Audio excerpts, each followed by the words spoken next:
Good morning, everyone, and welcome to Jesse's Drone Adventures. Got a real special episode for you today because today we are going to be visiting Brooks Falls in Katmai National Park, and it is super famous for its density of grizzly bears catching wild salmon. But it is going to take us a few minutes to get there, so stay along for the ride, and we'll be there shortly.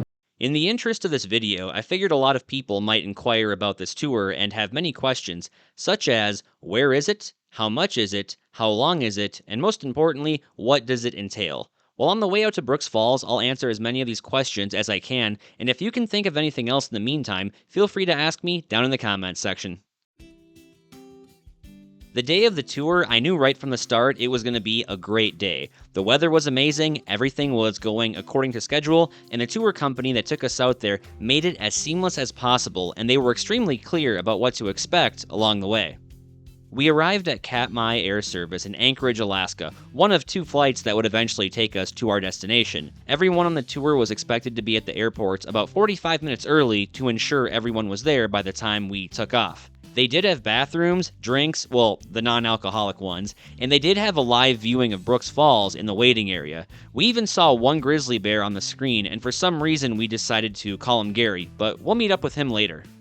After a short briefing from our pilot, it was time to board the plane. I was really looking forward to this experience, and I about lost my SHIT in a good way when they said one of us could ride up front. Now, I've flown in planes dozens of times, but I've never sat shotgun in a single-engine plane before, so I was really looking forward to this. Need a co-pilot if you want to sit up front. Oh, I'm a drone pilot if that helps. I can look at like sectional charts and airspace. Okay. Yeah. Are you serious? Yeah, sure. Don't.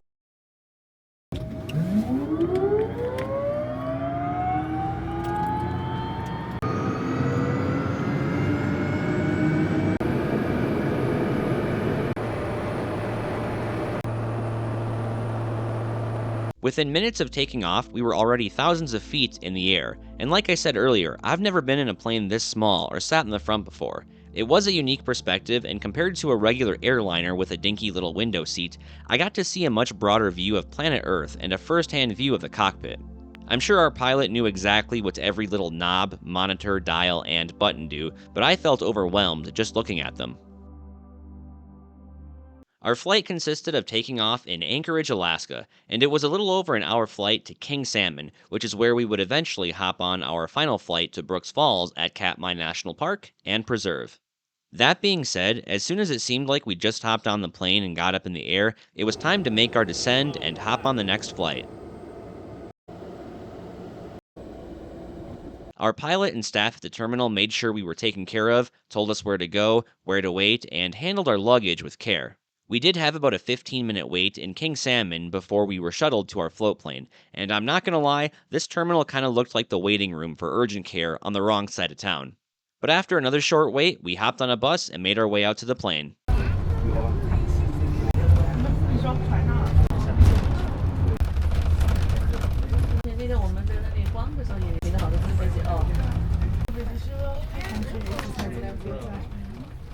This was the waiting area that we chilled at before boarding the float plane. They had another live viewing of Brooks Falls, along with bathrooms, merch, drinks, and the most adorable dog that came to see what all the commotion was.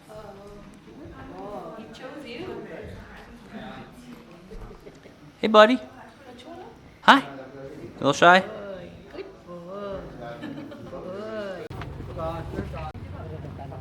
Oh, that's a sick plane.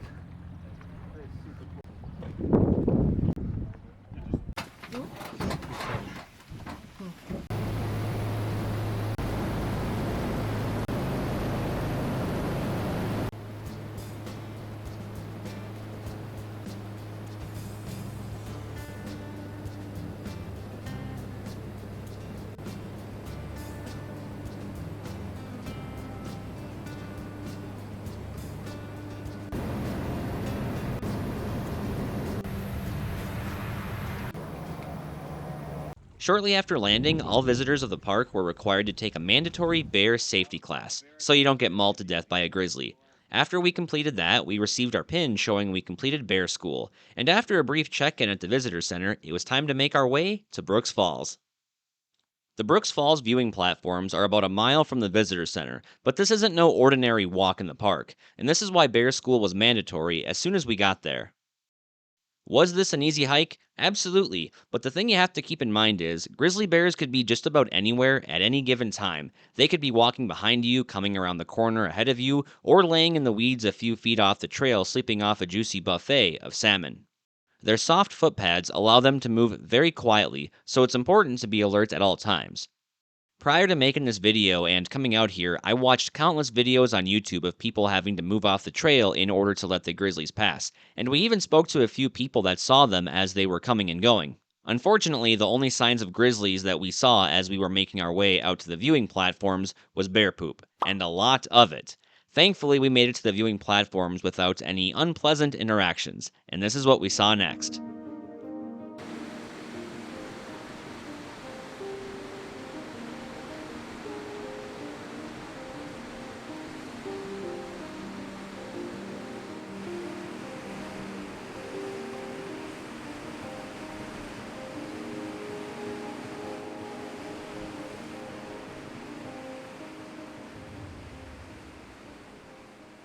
Compared to the other videos I've seen of Brooks Falls in the past, this was a very slow day for both grizzlies and salmon.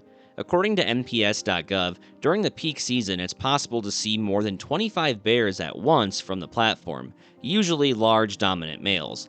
A park ranger also stated that due to the abundant supply of salmon, grizzly bears will, in a sense, put their differences aside during this huge salmon buffet. Being that the food supply out here is obviously not scarce around this time of year, there's very little threat of one's catch being stolen or one's prey getting away. They basically come together for the feeding, munch out till they pass out, and go their separate ways. And we'll come back to this subject a little later in the video.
Aside from the grizzly bears, I was able to snap some video of the other wildlife in the area. This day specifically, the salmon weren't too active trying to jump up the falls, and after spending a few minutes out here, the plan was to head back to the viewing bridge by the visitor center and see if there was any bear activity going on out there.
for a snack?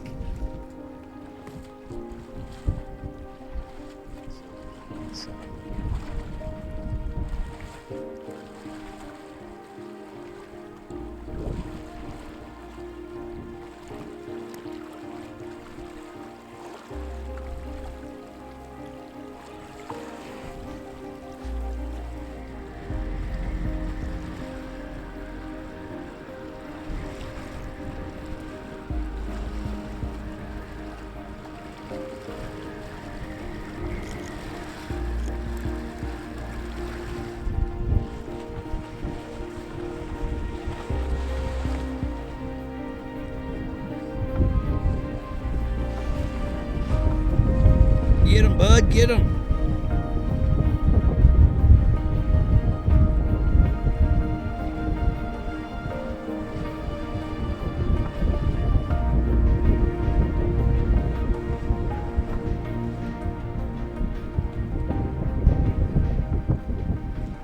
We'll come back and check on the grizzly bears in a second here, but for anyone that watches this video and finds yourself planning a trip out here, aside from the viewing platforms, you are free to walk around and check out the other parts. They also have a lodge, cafeteria, gift shop, cabins in case you plan on spending a few nights out here, and I would definitely recommend taking a walk along the beach. It is incredibly serene, and the views of the mountains in the distance were absolutely amazing. Something else I think a whole lot of people didn't know about was the cultural site that was a short walk away from the visitor center. It's a reconstructed prehistoric house that dates back around 650 years. According to one of the interpretive signs there, archaeologists have discovered more than 900 dwelling sites, and people have been camping and living here for more than 4,000 years. This was something I wasn't expecting to come across, but I'm glad I did. Another interesting fact I learned when I arrived back home, and when I say home, I mean Phoenix, Arizona, also referred to as the Gates of Hades and the Devil's Fart. You get the idea. I learned that Lake Brooks and Lake Naknek used to be one thousands of years ago, and as time went on, people began building houses in the area, but by 3,500 years ago, the water had lowered so much that Brooks River Falls was created. There's the thing you know. We had just enough time to visit the falls one more time before we had to be back at the visitor center in order to make our flights back to Anchorage. Now, I specifically chose this tour company because out of all the tour groups that I found that offered trips out here, AlaskaTours.com offered the longest day trip. It is a 10 to 12 hour day, and that includes flight time there and back. Now, I'll be the first to tell you that it is a premium experience with a premium price, but you know what? It was worth every penny. I'll be sure to put a link down in the description for the tour that I booked out here, and no, this is not a sponsored link. Now let's go see what the grizzly bears are up to. According to WildGrizzlyBear.com, adult male grizzlies are typically larger than females. Males can weigh between 600 to 1,200 pounds, or even more, while female grizzlies generally weigh between 200 to 600 pounds. Standing on their hind legs, grizzlies can reach a height of up to 8 feet or more. Now, Alaska has over 98% of the United States population of brown bears, and according to AlaskaBearViewing.com, the Alaska grizzly bear population is estimated at about 30,000, and about 3,000 grizzly bears reside in Katmai National Park.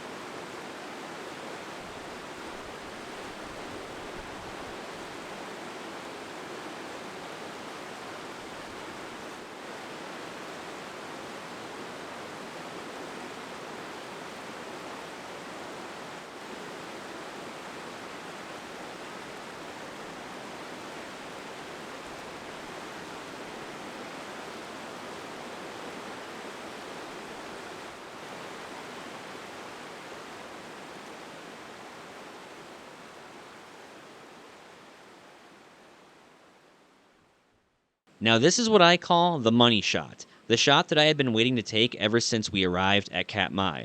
The only thing I was waiting for now was to get that $1 million shot of a grizzly catching a salmon leaping out of the water, just like the one you see in the photo here. However, this is not my photo, it's one that I found on Google just to kind of give you guys an idea. When we first arrived, there were plenty of grizzlies in the area, but none of them were perched on top of the waterfall like you see here. I figured if I was patient enough and waited it out, I may be lucky enough to see that one salmon leap out of the water and inadvertently land right into the grizzly's mouth. Nothing would satisfy me more. But unfortunately, the entire time I was here, I think I saw 3 salmon in total that made the attempt to jump up the falls, and when they did, there were no grizzlies around. At the end of the day, I may not have snapped that award-winning photo like I'd like to, but I'm pretty proud of the one that I did take. This one will be hitting the printer shortly, and soon it will be framed and on the wall in my studio. And while we're at it, here's a few photos my buddy snapped of a grizzly rubbing its back against a tree while at the same time taking a leak. Talk about multitasking. Now, some of you may be thinking, but Jesse, as you were walking around the park, didn't you have to worry about grizzly bears attacking you and ripping out your organs as you let out agonizing screams? No, not at all. Was I a little apprehensive? Of course, they're frickin' grizzly bears. They are designed to kill. However, humans aren't necessarily on their menu. You see, out at Katmai National Park, grizzly bears generally don't attack humans because they are well accustomed to their presence, and are more tolerant of them, especially in areas where food sources like salmon are abundant. Now, in the event you did find yourself in the wrong part of Alaska where grizzlies rarely see humans, and you were equipped with no form of self-defense, and you just happened to come across a grizzly that hasn't eaten in a very long time, I would start rubbing that lucky rabbit's foot and praying to Jesus. Like I said earlier, Bear School covered all the what to do and what not to do's, so you're well equipped to handle any situation. Park rangers do walk around frequently with bear spray in the event they have to intervene for any unfortunate instances. Now, as we were leaving, I did strike up a conversation with the worker who was shuttling us back to the plane. And this was a question that I had purposely waited until the end of the trip to ask, in order to avoid painting a negative picture in people's minds and possibly changing their outlook before we even got there. But my question to the gentleman was, have any humans that have come out here to visit ever succumbed to natural selection due to their careless behaviors around the grizzly bears? And his answer was yes. He gave me a brief overview of the story, being that we had limited time in the shuttle. Between what he told me and what I researched, the story goes like this. The only documented case of humans being killed by grizzly bears at Katmai National Park happened back in early October of 2003. And this was in a completely different area of the park on the other side of a mountain well over 50 miles away from where we were in the video. It's a huge park, by the way, that encompasses over 4 million acres. A gentleman by the name of Timothy Treadwell and his girlfriend Amy were killed by a grizzly bear. Their remains were later found when they were scheduled to be picked up at their campsite. Their air taxi flew out, but they never made an appearance. Something looked very off to the pilot, so he contacted park rangers, and when they came back, they quickly found the couple's mangled remains. Now, let it be said that this wasn't just a random bear attack because they got too close and the bear felt threatened. No. This bear was hungry, and he was going to eat Timothy and his girlfriend. You see, they were camping in an area where they shouldn't have been, near a lake at a location where salmon congregate. This was also just before winter when the food supply for bears starts to run thin and bears become more aggressive. From what I researched, his girlfriend never felt comfortable around the bears, and if you don't already know who this gentleman was, he had a tendency to break the rules at Katmai National Park, and the rangers were not a fan of his. He would get extremely close to the bears, not respect their space, carry food with him, and he never brought bear spray or any other kind of bear deterrent with him. He truly believed that he had a special bond with the bears and in a way was part of their society. He was cited, warned, and broke the rules so many times that eventually authorities named a rule after him called the Treadwell Rule, which of course he did not follow. Now, I could probably do a full-length video on this topic later in the future, but let me know down in the comments if you'd like to see that video. An article that I later found online as I was compiling research for this video stated that his death is widely viewed as tragic and to many, sadly predictable. Now, I shot this next clip here on my drone south of Anchorage, a couple days after visiting Katmai National Park. It was way too cool not to include in the video, but it's of a surfer riding the boar tide early in the morning. What is the boar tide, you may ask? It's a large wave caused by a powerful incoming tide rushing into the narrow and shallow Turnagain Arm. This was shot about 33 miles south of Anchorage on the Turnagain Arm just before the turnoff to Girdwood. I followed the board tide with my drone for quite a while, and as you can see, the further the tide went, the more power it lost. Still a pretty cool thing to see though if you find yourself in the Anchorage area. I'll even link the board tide schedule down in the description.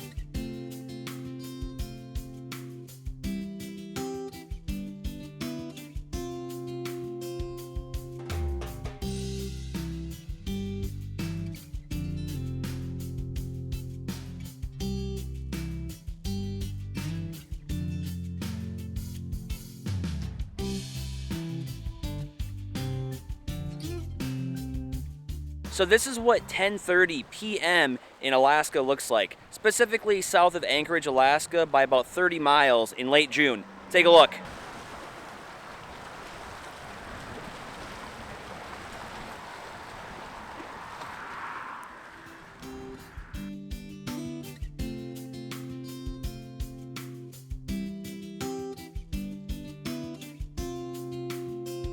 Due to the Earth's tilt on its axis and its orbit around the sun, in Alaska during the summertime, the sun sets pretty darn late. On the summer solstice around June 21st, Anchorage can experience up to 19 hours of daylight, with the sun setting around 11:43 p.m. Even after sunset, there's still plenty of daylight due to civil twilight, which can last all night. Now, I've been to Alaska a couple of times in the past, but never in June, and I think any future trips that I make out here will also be done in June. You just get more bang for your buck, being that you can be outside a lot longer, and fit in more activities like hikes, bike rides, scenic drives, boat tours, wildlife viewing, you name it. And hey, if you enjoyed this week's video and you want to keep the fun going, consider clicking the playlist in the upper left-hand corner.